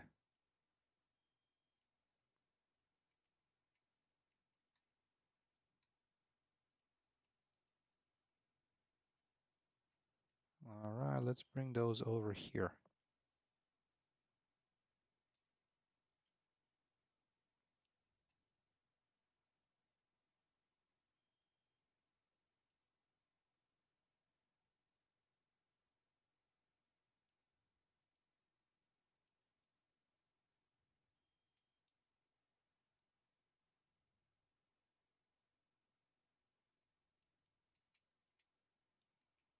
All right, let's see what's there we go, something like that.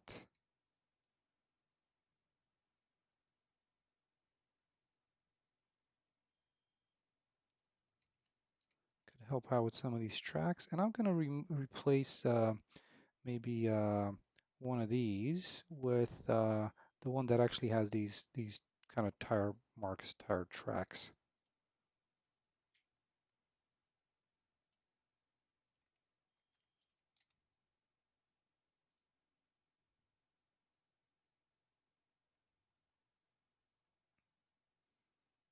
Let's see where they are.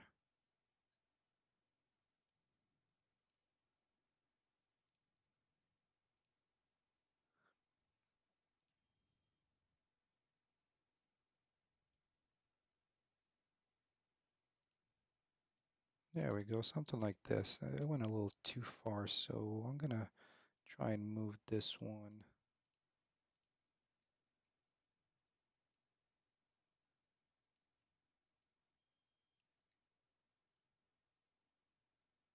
A bit like that. Let's just adjust these spline points.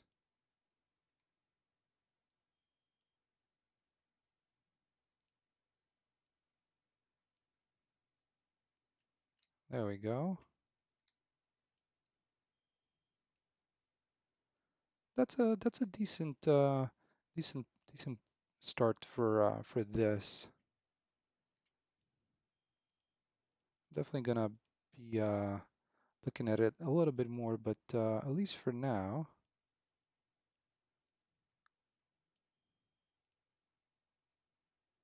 I think this is getting there. Thank you, Saitis. I'm happy you like it. Yeah, that's awesome. So let me try and kind of place another car here.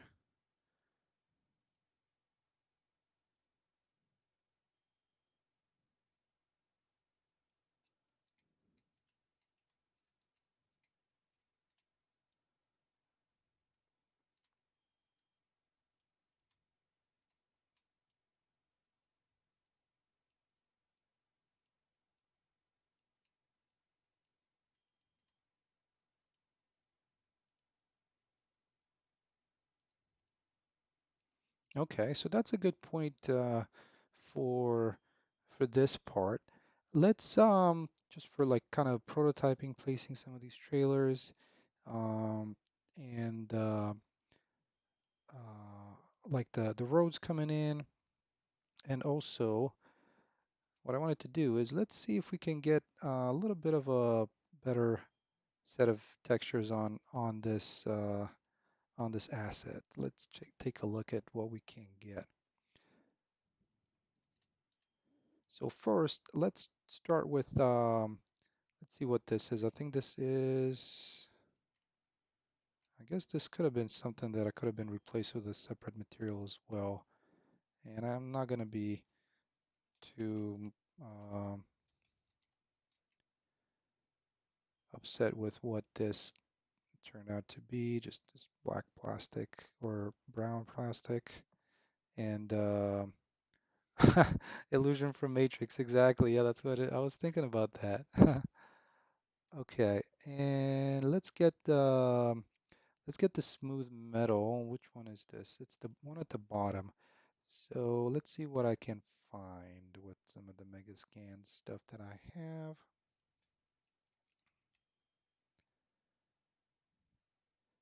And I'm thinking of, so this one's already corrugated, like from the mesh itself. I'm not gonna need to adjust it too much, but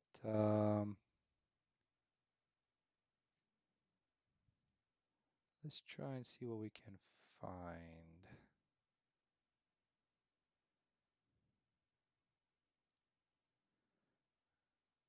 See how this one would look. Hmm, not too bad actually. It's all too much. It's kind of a really high tile on that. Let's see. I don't think I have this one tiled too much. No, it's just 1-to-1. So let's take a look at this piece here and do a little bit of blendering. Whoa, gigantic.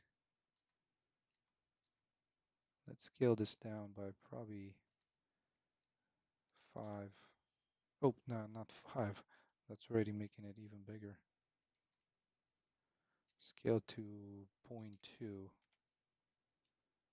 Okay, I can see this a little bit better, I think. And then let's also rotate it by 90.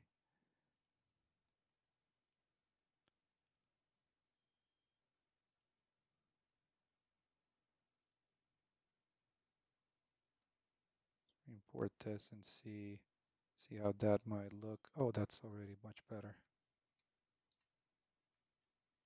There it is. Yeah, that's definitely a nice one to have. This portion down here, and that would be for the sides. I think this portion, it could be maybe a cleaner material as well, but don't. Hmm, I don't really have one that would work. Let's see. Maybe this one. This one could be okay. I'll go with this one for now. I'll see if I can come up with anything else, but uh,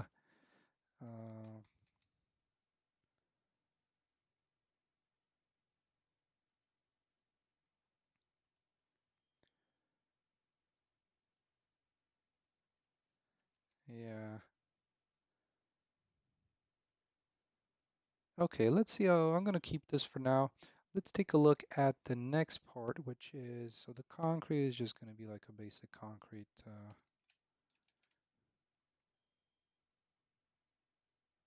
that I'm that I'm already using. So we'll just use it there.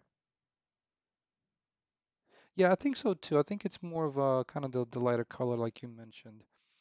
I'm gonna try and see if, at least for the sides, let's see. So I have the glass, and I can use this one. I have a couple of them that are pretty decent, kind of like that. I'm gonna need to put like some shades or some blinders on it so you can't see inside it. Now let's take a look at. So this is the edging, and I can potentially use. This could be shared with this here. Let's take a look and if I can. Use this brown plastic here as well. Okay, yeah, that could somewhat work, I guess. All right, and now we have the siding, which is the more interesting one to find something for. And this one could be some kind of a corrugated material, like a corrugated metal. See what I can find that I'm using in other places. Let's see about, how would this one look? Oh, that actually looks pretty decent. I am quite okay with that. it could use a um, slightly less. Yeah, you're right. Slightly rich touch. And it's also just a flat. Actually, it's not even plastic. This thing here is literally uh, that. Oh my! I'm just noticing it now. So now that I'm seeing it, but yeah. So I have this for the sides, and let's actually make that tile a little bit less.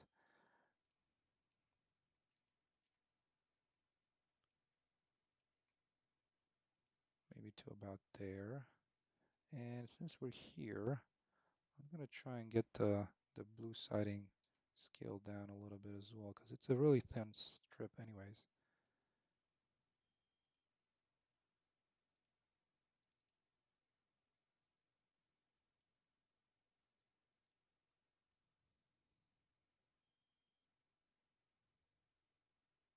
All right, so that's better.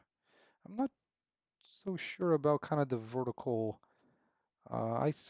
Somewhat like the vertical, but it looks like it's one of those shipping containers also. And it's not, I'm on the fence because it is like a shipping container type of thing or a roofing kind of material. It's not so much as a siding. And that's um, like this one is also kind of interesting as well. Excuse me. So let me see if I can find like a siding material.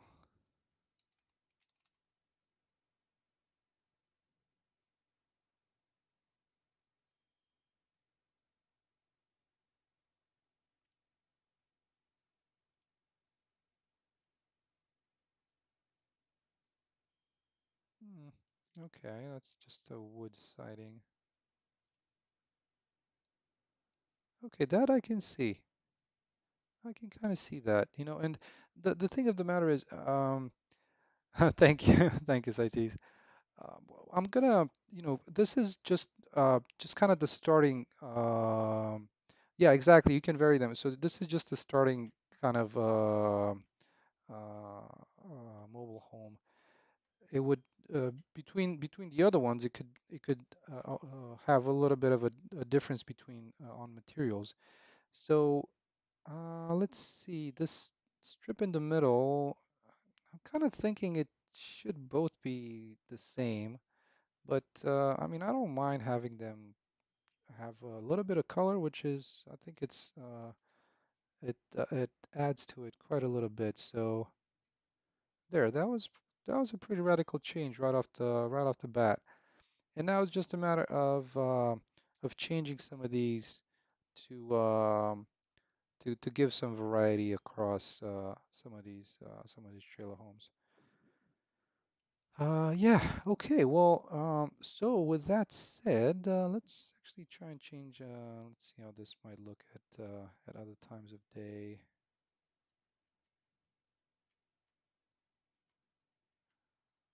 Looking okay. Nighttime seems to be looking pretty decent as well. Okay.